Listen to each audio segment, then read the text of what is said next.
So I recently read this Washington Post article, and this was the title: Americans lose billions to scams, then get taxed on stolen money.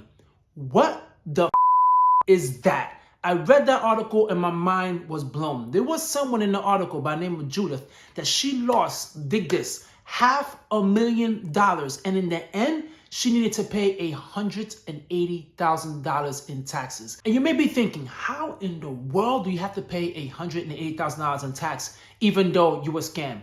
Well, you gotta love Congress and all these acts that they passed. Remember the whole Tax Cut and Job Act that was passed? Well, prior to that, there was a deduction in place that helped fraud victims. If you lost any money whatsoever due to some type of a fraud, you would not have to pay taxes on your money. Well, when that act was passed, guess what? In order for Congress to save on taxes, they decided to remove it. You heard me right. They decided to remove the very thing that helps these fraud victims. So in this case, you will have to pay taxes on money that you were scammed out of, especially if it comes from tax advantage accounts. And also, if you think this is gonna end, it's not. Listen, I'm not about politics. I'm not. I'm just here to talk the facts.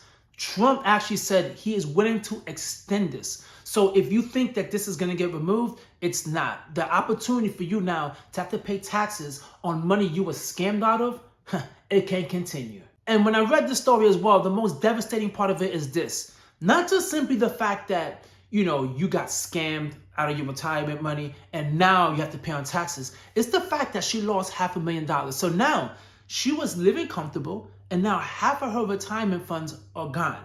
And she has to pay taxes on that. She never even got to spend that money and enjoy that money, but unfortunately, she does. Now, there's only two options you can really do here, right? The only thing you can really do is sell your home. And to her, that was one of the options she was looking into, because she is extremely petrified about the taxes and she has no way of paying that tax bill. The second thing she could do is get the IRS forgiveness. You guys may have heard of that. It's called the OIC. Their approval is really difficult. And for her, it's going to be even more difficult. Why? Because they look at your home equity and she has a lot of equity in her home. So most likely she'll get rejected. And with that even being said, you know what sucks about this even more? If she is getting any type of benefits, say for example, Medicare and Medicaid, that cannot be jeopardized. Why? Because they're seeing the money that she got scammed out of as income. Hence the reason why she's getting taxed for it. They're seeing it as income. So that could extremely increase her Medicare costs and put her at risk at other benefits as well. So you may be thinking, how in the world can you prevent this? Number one, Congress can do nothing about it. It seems like this act is going to continue. It is what it is. But what you really need to do is educate yourself and the elderly. You see, they attack the elderly tremendously on these scams. And what you need to let your family know, or if you're elderly yourself, what you need to pay attention to is anytime someone asks for personal information over the phone, never give it to them. That's an extreme red flag. If someone calls you and says they could do all these benefits for you, but all they need is a social security number, no, you hang up. And as soon as you hang up, you dial the agency directly if you're interested in whatever they're offering. You call the agency directly and you ask them, is this legit or not?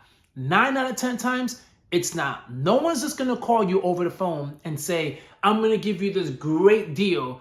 No one does that. The government is not a sales team. They're not going to call you, try to offer you any type of investment. And what you should also do is, if you have someone other in your family, is please let them know anytime someone calls you and they're threatening you or they're telling you act now because if not, you're going to lose opportunity, tell them to call you. I know sometimes we're like, man, we don't want to deal with this. We don't want to deal with all this technical support things, helping our parents out. It's annoying. But listen, nothing's going to be more annoying than them getting robbed and having all the money taken from them. Because we need to take care of the elderly. If Congress is not willing to do that, right? They're not willing to help people who pretty much would be able to fall victims to these frauds, then we need to step up and have some type of conversation in order for us to avoid it. So I really hope this video opens up your eyes and makes you realize these scams are legit. And they do work, especially for someone who is really fearful or someone going through tough times right now and they're trying to increase their income. They're trying to find ways to survive even longer in retirement. So pay attention to these scams and do not, please, fall victim to any of these scams.